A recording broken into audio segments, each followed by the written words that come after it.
오늘은 사도행전 23장 말씀입니다. 오늘도 주시는 말씀의 은혜가 우리 안에 넘치기를 원합니다. 요한복음 8장 9절 그들이 이 말씀을 듣고 양심의 가책을 느껴 어른으로 시작하여 젊은이까지 하나씩 하나씩 나가고 오직 예수와 그 가운데 섰는 여자만 남았더라.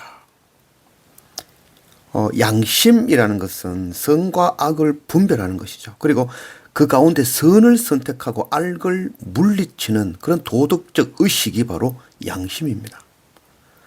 말씀은 가늠하다 현장에 잡힌 여인을 돌로 치는 자들을 향하여 주님은 너희 중에 죄 없는 자가 먼저 돌로 치라 하셨죠.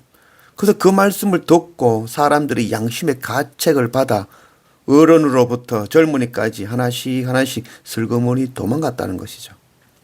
그래도 그들은 양심이 살아있는 자들이라 하겠습니다.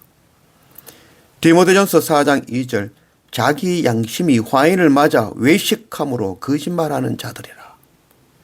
만일 오늘날 이런 일이 일어났다면 스스로 의롭다 하며 양심이 화인을 맞아 외식함으로 속이는 자들이 돌을 던지는 시대가 되었다 하겠습니다. 디모데전서 3장 9절 깨끗한 양심에 믿음의 비밀을 가진 자라야 할지니. 성령이 임하시면 양심이 살아나게 되어 있죠. 그래서 양심이 살아나면 조그마한 죄에도 안타까워하고 회개하게 되는 것입니다. 우리가 날마다 말씀과 예배와 성령 충만함으로 깨끗한 양심으로 믿음의 비밀을 소유하는 그런 우리가 되기를 원합니다. 오늘 사도행전 23장 1절 말씀 바울이 공회를 주목하여 이르되 여러분 형제들아 오늘까지 나는 범사에 양심을 따라 하나님을 섬겼노라 하거늘. 사도 바울이 예루살렘에서 잡혀 공회 앞에서 담대하게 복음을 전합니다. 그리고 그들 앞에서 나는 범사에 양심을 따라 하나님을 섬겼다라고 선포하고 있는 것이죠. 우리가 하나님을 믿을 때 성경적인 지식이 좀 부족하더라도 양심이 살아있으면 그 양심에 따라 하나님을 제대로 섬길 수 있는 것이죠. 그러나 반면에 아무리 성경적인 지식이 있어도 양심이 무디고 죽었다면 하나님을 섬길 수가 없는 것이죠. 하나님의 말씀은 그 양심에서 벗어나는 말씀이 결코 아니죠. 그래서 성도의 자격 가운데 그 하나가 바로 깨끗한 양심이라는 것이죠. 디모데전서 3장 9절 깨끗한 양심의 믿음의 비밀을 가진 자라야 할지니. 사도 바울이 디모데에게 주시는 말씀이죠. 깨끗한 양심 있는 자, 믿음의 비밀을 가진 자, 그들을 택하여 세워라 라고 하신 그 말씀 가운데 하나인 것이죠. 깨끗한 양심이 하나님을 향하여 찾아가게 되어지는 것입니다. 우리가 날마다 정말 말씀과 예배로 성령 충만함으로 깨끗한 양심을 소유하기를 원합니다. 그래서 정말 작은 죄에도 두려워하고 엎드릴 줄 아는 그런 우리가 되기를 원합니다. 2절 대제사장 아나니아가 바울 곁에 서 있는 사람들에게 그 입을 치라 명하니 바울이 이르되 회칠한다며 하나님이 너를 치시리로다. 네가 나를 율법대로 심판한다고 앉아서 율법을 어기고 나를 치라 하느냐 하니 곁에 선 사람들이 말하되 하나님의 대제사장을 네가 욕하느냐. 바울이 이르되 형제들아 나는 그가 제사장인 줄 대제사장인 줄 알지 못하였노라. 기록하였으되 너희 백성의 관리를 비방하지 말라 하였느니라 하더라. 사도 바울이 나는 범사의 양심을 따라 하나님을 섬겼다라고 말하자 대제사장이 그 사도 바울의 입을 치라라고 했죠. 그래서 사도 바울은 대제사장을 향하여서 이 회칠한 담이야, 담 같은 자야, 하나님이 너를 치실 것이다 라고 한 것이죠. 그러자 곁에 선 사람이 이야기하죠. 야, 그래도 하나님의 대제사장을 욕할 수 있느냐라고 물어본 것이죠. 사도 바울이 대답합니다. 아이고 나는 몰랐다. 그가 대제사장인 줄 몰랐다. 말씀에도 있지 않냐. 백성의 관리를 비방하지 말라라고 하셨다라고 하는 것이죠. 사도 바울이 정말 몰라서 그랬을까요? 대제사장은 옷도 다르고 자리도 다르고 그 모양도 모자도 다르죠. 알죠. 알면서 이야기한 것이죠. 사도 바울은 그 직위, 하나님께서 세우신 그 대제사장 그 직위를 향해서 이야기한 것이 아니라 그가 하는 행위에 대해서 하는 이야기인 것입니다. 선교사, 목사, 장로, 권사, 집사, 그 세우신 직분, 그 직분을 우리가 비판할 수 없는 것이죠. 그 직을 감히 어떻게 하나님이 세우신 것이죠. 우리는 그 직위에 대해서 판단하는 것이 아니라 그가 그 직위임에도 불구하고 행하는 그 행위에 대하여 소리치는 것이죠. 이게 바로 구약 예언서 선지자들의 내용인 것이 말씀인 것이죠. 하나님의 백성, 왕이요 대사장인 사람들이 그 하나님의 말씀에 순종하지 아니하고 백성을 옳은 길로 인도하지 않을 때 그때 제사장 선지자들이 일어나서 그들에게 소리치는 것이죠. 뭐 하는 짓이냐고.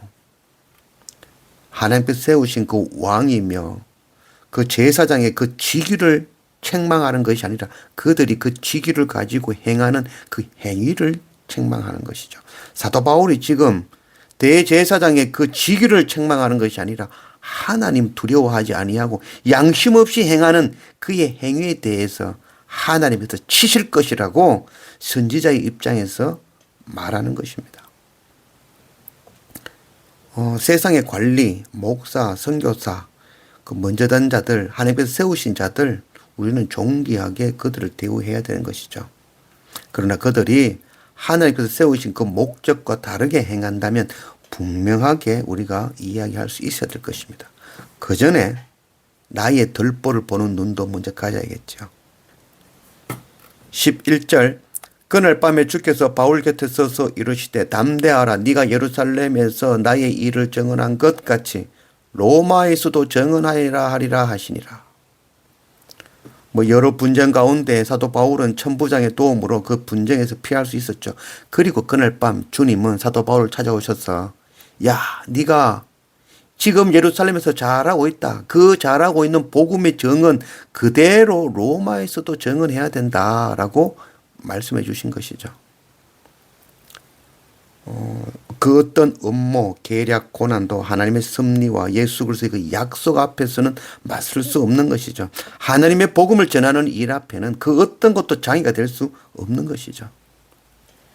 12절 날이 새매 유대인들이 당을 지어 맹세하되 바울을 죽이기 전에는 먹지도 아니하고 마시지도 아니하겠다 하고 이같이 동맹한 자가 40여 명이더라.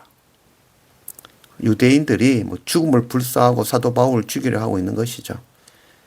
사도 바울은 이런 가운데 현명하게 대처하죠. 사도 바울은 지금 자기 살궁리를 하는 것이 아니죠. 자기를 변호하는 것이 아닌 것이죠. 복음 전하는 것이 목적인 것이죠. 죽이려는 업무가 있지만 그 어떤 것도 복음 전하는 일에는 장애가 되지 않는 것입니다. 34절 총독이 읽고 바울더러 어느 영지 사람이냐 물어 길리기아 사람인 줄 알고 이르되 너를 고발하는 사람들이 오거든 네 말을 들으라 하고 헤롯 궁에 그를 지키라 명하니라. 사도 바울은 이 천부장의 도움을 받았죠. 그래서 도움을 받아 예루살렘에서 죽이려는 자들의 손에서 벗어나 가이사랴까지 피신하게 되어지죠. 그 가이사랴에 헤롯 궁이 있었고 그 헤롯 궁에 도착했을 때 그 총독이 물어보죠. 야, 사도 바울 너는 어느 영지에 속한 사람이냐라고 물어보는 것이죠. 이게 무슨 말이냐 하면은 로마 시민권자들은 자신의 출신지 그 총독 앞에 가서 재판받을 권리가 있는 것이죠. 사도 바울은 길리기아 다소 출신이죠. 그래서 길리기아 지역을 총괄하고 있는 그 총독에게 가서 재판받을 권리가 있는 것이죠.